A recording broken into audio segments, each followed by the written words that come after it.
Guys, how are you all? Welcome to life of Adi Jyoti. तो guys, ये video जो है ये थोड़ा सा लंबा जाने वाला है। सो इस लंबे से वीडियो में आपको लंबा वाला welcome. So for the first time we flew from the USA to India with our 6 month old baby.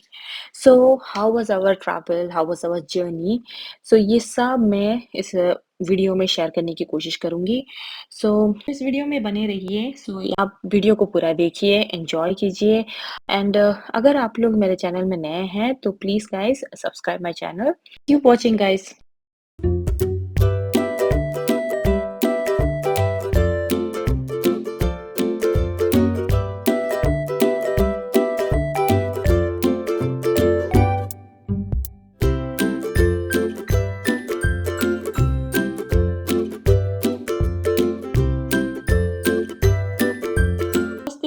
जो आपको करना है वो है स्ट्रॉलर। स्ट्रॉलर आपको लेके जा सकते हो कि नहीं, और उसका क्या क्राइटेरिया है वो आपको अपने एयरलाइंस को कॉल करके वेरीफाई करना है। तो हमारा एयरलाइंस था एमिरेट्स। तो ये एमिरेट्स से हमने ये कंफर्म किया था कि हम स्ट्रॉलर ले सकते हैं, और वो स्ट्रॉलर जो है वो एक लगेज की तरह काउंट हो गया हमारा। और जैसे कि बच्चों के नाम पे हम एक लगेज ले सकते हैं, तो ये एक लगेज की तरह ही काउंट हो गया हमारा। So next thing is bassinet. तो बेसिनेट के लिए हमने ये चीज़ करा कि हमने एयरलाइंस को कॉल करके पूछ लिया कि क्या क्राइटेरिया है। तो उन लोगों ने यानी हमसे पूछा था कि बच्चे का एज कितना है, वेट कितना है और उसका हाइट कितना है।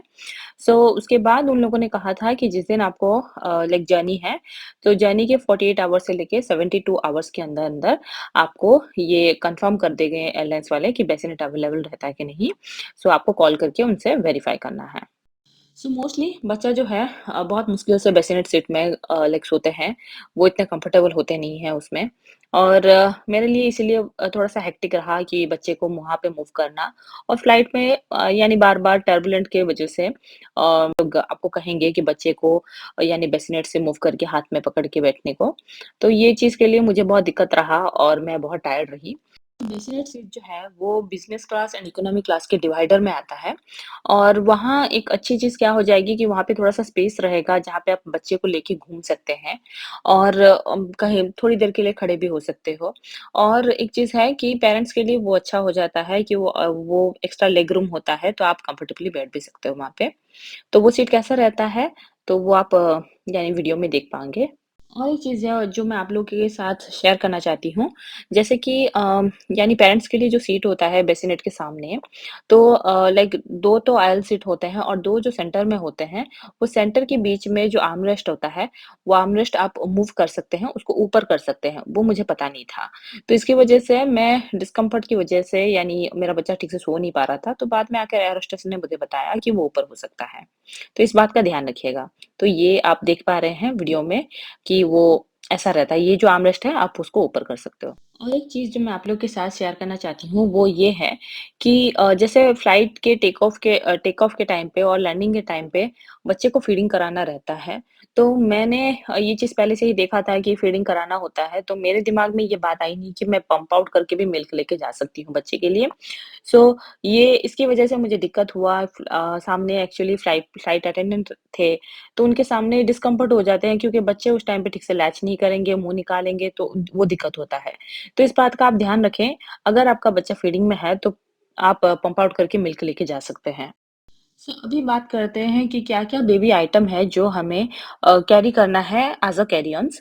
तो वो मैंने बेबी थर्मामीटर जो कि फर्स्ट थिंग मैंने कैरी किया था, उसके साथ मैंने डायपर आइसक्रीम और gripe water, saline mist and pacifier. अगर आपका बच्चा यूज़ करता है तो आप ले सकते हो। मेरा बच्चा नहीं करता था तो मुझे ज़रूरत है नहीं इस चीज़ का। एंड उसका कोई फ़ेवरेट टॉय जिसमें साउंड होता हो, लाइट होता हो, तो बैटरी के लिए कोई दिक्कत हो है नहीं, क्योंकि आप बच्चे के लिए टॉय ले सकते हैं साथ में। उसके साथ-साथ अगर आपका बेटा यानी फ़ॉर्मूला लेता है यानी फ़ॉर्मूला खाता है, तो उसके लिए मिल्क पाउडर आप कैरी कर सकते हो। तो मैंने तो पूरा बॉटल उठा के लेके गई थी वहाँ पे। और उसके साथ-साथ मैंने क्या करा था कि बच्चों के लिए जो बॉटल क्लीनर रहता है और ब्रश रहता है, वो मैंने कैरी किया था। और मैंने अपने एयरलाइन्स को कॉल करके ये चीज़ कन्फर्म करी थी कि वहाँ पे हॉट वाटर है कि नहीं, तो उन्होंने हाँ कहा था वहाँ पे है। मगर मुझे इस चीज़ की ज़रूरत हुई नहीं क्योंकि मेरा बच्चा जो है मैंने ऑलरेडी 8 से 9 बॉटल ऐसे कैरी करे और मुझे उसकी ज़रूरत नहीं पड़ी। और एक चीज़ आपको ध्यान रखना है कि जिस आप जब ट्रैवल कर रहे हैं, उसके 1-2 दिन पहले ही आप ये चीज़ नोटिस करिए कि बच्चा जो है 1 दिन में कितना यानी डायपर यूज़ कर रहा है। तो उस हिसाब से आपको एक आइडिया हो जाएगा कि आपको कितने घंटे की फ्लाइट में कितना डायपर आप लेके जा सकते हो। तो जैसे कि मेरा बच्चा यानी 10 डायपर यूज़ कर रहा था 24 आवर्स में। तो इसलिए मैंने क्या करा था, सेफ साइड मैंने 20 डायपर कैरी किए थे। तो जिसमें कि हार्डली मेरा एक यानी 10 या 12 ऐसे डायपर गया, उससे ज़्यादा गया नहीं था। और एक चीज़ जैसे कि एमिरेट्स में वो लोग एक सिंगल यानी किट देते हैं बच्चों को, तो उस किट में रहता है, एक डायपर रहेगा, यानी एक पी पैड रहेगा, रैश क्रीम रहता है, ये सब भी रहता है। मगर फिर भी सेफ साइड हमें अपना कैरी करके लेके जाना बेटर रहेगा। उसके साथ-साथ बेबी टाइनॉल एंड उसका कोई गैस गैस मेडिकेशन, जैसे मेरा बच्चा एक्स्ट्रा गैस मेडिकेशन माइलिकॉन खाता था, तो उसके लिए हमने वो भी लेके गए थे।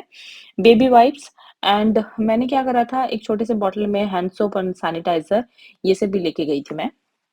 और उसके साथ-साथ आपका बेबी लोशन आपको चाहिए होगा, क्योंकि फ्लाइट में क्या होता है, ड्राइनेस बहुत ज़्यादा होता है, तो बच्चों को ड्राइनेस होती है। उसके साथ-साथ बेबी ब्लैंकेट वो भी आप लेके जाइए। और एक चीज़ आप साथ में कैरी करिएगा, वो है बेबी पी पैड्स। और जैसे कि मेरे पास एक किट था उसका पहले से ही, जिसमें कि लटा के बच्चे को हम यानी डायपर चेंज करना रहता है, क्योंकि उसकी ज़रूरत आपको हर जगह होगी, इंडिया में भी बहुत सारी जगह पे आपको ज़रूरत होगी उस चीज़ की, सो वो आप कैरी करिएगा। और उसके साथ-साथ बच्चे का एक 7-8 क्लॉथ्स आप यानी पैक करिए। जैसे कि मेरा बच्चे के लिए मैंने यानी 1 जीप जो फुटेड पजामा आता है, वो मैंने कैरी करे। उसके साथ-साथ उसका एक शॉर्ट पैंट और टी-शर्ट ऐसे भी मैंने कैरी करा था। और है बेबी का डॉक्यूमेंट, और उसमें आएगा बेबी पासपोर्ट और ओसीआई कार्ड। और ओसीआई कार्ड क्या है? ओवरसीज़ सिटिज़न ऑफ इंडिया, जो कि हमारे बच्चा जब मेरा बच्चा जब पैदा हुआ था, पैदा होने के 2 महीने के बाद ही हमने अप्लाई किया था। तो वो शायद हमको 4 महीने लग गया था हमें मिलने के लिए। सो ये गाइस आप लोग ध्यान में रखिए और पहले से ही उसको अप्लाई कर दीजिएगा। और उसके साथ-साथ आपको बेबी बर्थ सर्टिफिकेट चाहिए होगा और उसके सारे वैक्सीनेशन रिकॉर्ड्स। और आप एयरलाइन के साथ भी चेक कर सकते हैं कि बच्चे के लिए क्या-क्या डॉक्यूमेंट यानी ज़रूरी है। उसके साथ-साथ और एक चीज़ गाइस आप लोग ध्यान में रखिए, बहुत सारे पेरेंट्स जो हैं वो बेसिनेट के अंदर ही बच्चे का डायपर चेंज कर लेते हैं, तो ये चीज़ आप नहीं करेंगे। आप वॉशरूम वहाँ पे होता है जहाँ पे कि आपको साइन दिखेगा कि डायपर चेंज करने का, तो वहाँ पे आप जाकर अंदर जाकर आप बच्चे का डायपर चेंज कर सकते हैं। और ये वीडियो में आप देखेंगे कि ऐसा साइन रहता है, जहाँ पे आप अंदर जाके आराम से डायपर चेंज कर सकते हैं और बोथ पेरेंट्स अंदर जाके बच्चे का डायपर चेंज कर सकते हैं। आई नो कि जगह बहुत कंजेस्टेड होता है, फिर भी लाइक दोनों जाएँगे तो बेटर ये होगा कि बच्चे को यानी बच्चे जो है इतने छोटे से स्पेस में कंफर्टेबल होते नहीं हैं। तो दोनों जाएँगे तो उसको जो एक जन डाइवर्ट कर सकता है और एक जन उसका डायपर चेंज कर सकता है। अगर आपका बच्चा किसी प्रिस्क्रिप्शन में है, तो वो भी आप साथ में कैरी करिएगा। नेक्स्ट चीज़ जो आपको करना है, वो ये है कि अगर आप स्ट्रॉलर लेके अगर जा रहे हैं, तो उसको चेक इन काउंटर में आपको नहीं देना है। आप उसको बोर्डिंग गेट तक लेके जाइए, क्योंकि चेक इन करने के बाद भी आपको वहाँ पे वेट करना पड़ेगा अंटिल आपका फ्लाइट टाइम नहीं आए। तो इसी वजह से बेटर होगा कि आप उसको बोर्डिंग गेट तक ले जाएँ और वहाँ पे बोर्डिंग गेट में जब आप ये चीज़ उनको हैंडओवर कर रहे हो, तो वो लोग वहाँ पे स्ट्रॉलर को हाथ नहीं लगाएँगे, आपको ही फ़ोल्ड करके देना है उन्हें। उसके बाद ही वो लोग वहाँ पे टैग लगाएँगे। तो टैग लगाने के बाद आप एक चीज़ करिएगा, आप उसका एक फ़ोटो उठा के रखिएगा स्टॉलर का, क्योंकि अगर कुछ ब्रेकेज होता है या डैमेज करेंगे या मिसिंग हो रहा है, तो आप रिपोर्ट कर सकते हैं। बोर्डिंग गेट में जब आप एंट्री कर रहे हैं, उस टाइम पे जो भी पेरेंट्स बच्चे के साथ होते हैं, उनको पहले अलाउ किया जाता है। सो अगर आप ये अनाउंसमेंट मिस कर रहे हैं, तो आप ये ध्यान में रखें कि आप उनको पूछ सकते हैं, क्योंकि आप बच्चे के साथ अगर हैं, तो वो लोग पहले आपको एंट्री करने देते हैं। बहुत सारे लोग आपको सजेस्ट करेंगे कि बेबी हार्नेस जो है, वो बहुत अच्छा रहता है और बच्चे के लिए बहुत हेल्पफुल रहता है। इंडिया में भी उसकी चीज़ आपको उसका मतलब बहुत यूज़ रहेगा आपको। मगर मेरे लिए ये बिल्कुल भी हेल्पफुल नहीं रहा, तो मैं आपको सजेस्ट नहीं करूँगी इसको लेके जाने के लिए। मगर आप एक चीज़ कर सकते हैं, आप अगर बेबी हार्नेस यानी ले रहे हैं, तो लेने के बाद घर पे ही थोड़ा-सा प्रैक्टिस करिए, यानी ट्रैवल करने के 2-4 दिन पहले ही प्रैक्टिस करिए। अगर आपका बच्चा उसमें कंफर्टेबल है, तो आप तब आप कैरी कर सकते हैं, अगर नहीं है, तो आप उसको रिटर्न कर सकते हैं। और एक चीज़ है, बच्चे जो हैं फ्लाइट में रोते हैं कि नहीं? तो हाँ, रोते हैं, मगर फ्लाइट में अंदर इतना आवाज़ रहता है जिसकी वज़ह से बच्चे का आवाज़ इतना ज़्यादा जाता नहीं है, किसी को डिस्टर्ब नहीं करता। मगर आप इस बात में इतना कंसर्न ना हो, इतना डिस्टर्ब ना हो और एक-दूसरे के ऊपर ऐसे गुस्सा ना करें। आप उस टाइम पे बच्चे को लेके आराम से उसको कंसोल कर सकते हैं, मतलब उसको यानी कोई भी अगर उसका फ़ेवरेट राइम है, कुछ है, तो ये सारे गाना गा के आप उसको यानी थोड़ा-सा टहल सकते हैं। तो इसमें बच्चा डाइवर्ट हो जाएगा। सो अगर अगर भी फिर भी बच्चा रोता है और डिस्कम्फर्ट की वजह से, तब आप बिल्कुल भी पैनिक ना हो। अगर आपका कनेक्टिंग फ्लाइट है, जैसे कि हमारा था, हमारा दुबई में 4 घंटे का होल्ड था। तो एयरपोर्ट में जैसे ही हम लोग उतरे, तो वहाँ पे सामने ही हमें यानी एमिरेट्स का स्टॉलर दिख गया गाइस।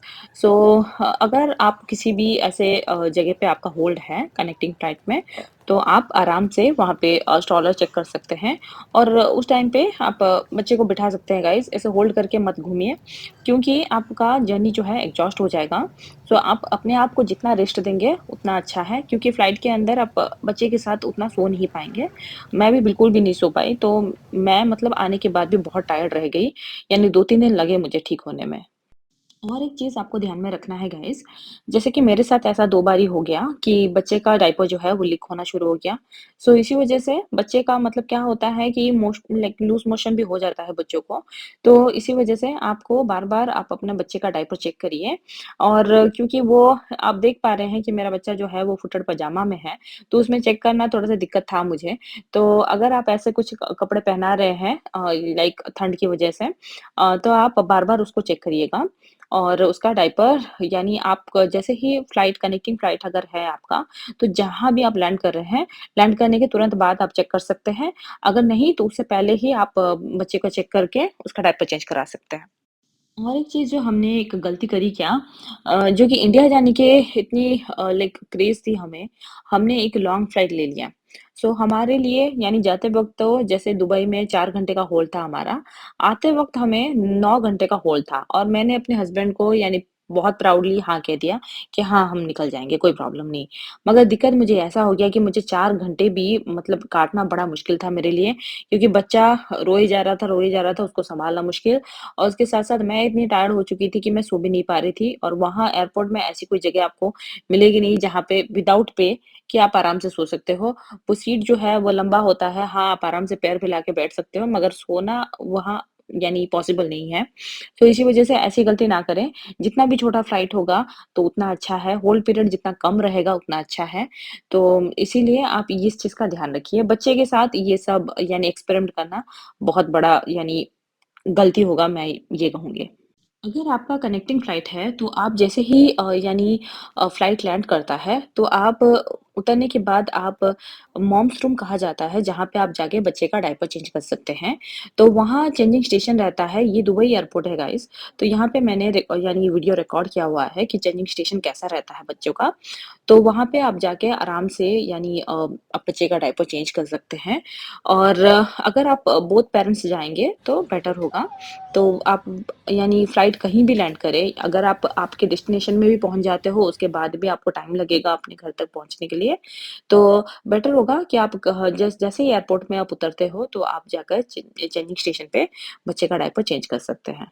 और एक चीज़ मैं मेंशन करना भूल गई गाइस, सो आपको डिस्पोजेबल बैग की ज़रूरत होगी। आप यानी बच्चे का डायपर जो है, आप ऐसे ही कहीं पे डंप नहीं कर सकते।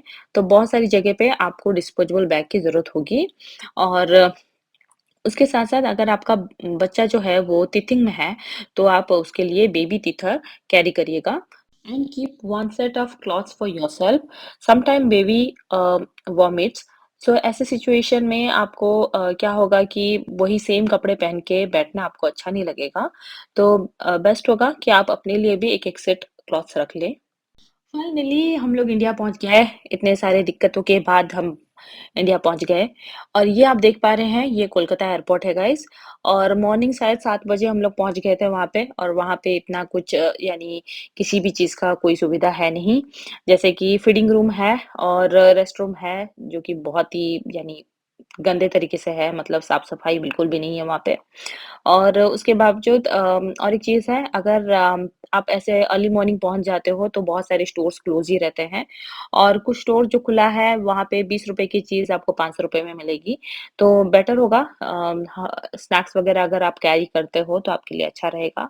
हम लोगों ने कोई स्नैक्स यानी वैसे तो रखा था, मगर कहाँ रखा वो नहीं मिला हमें।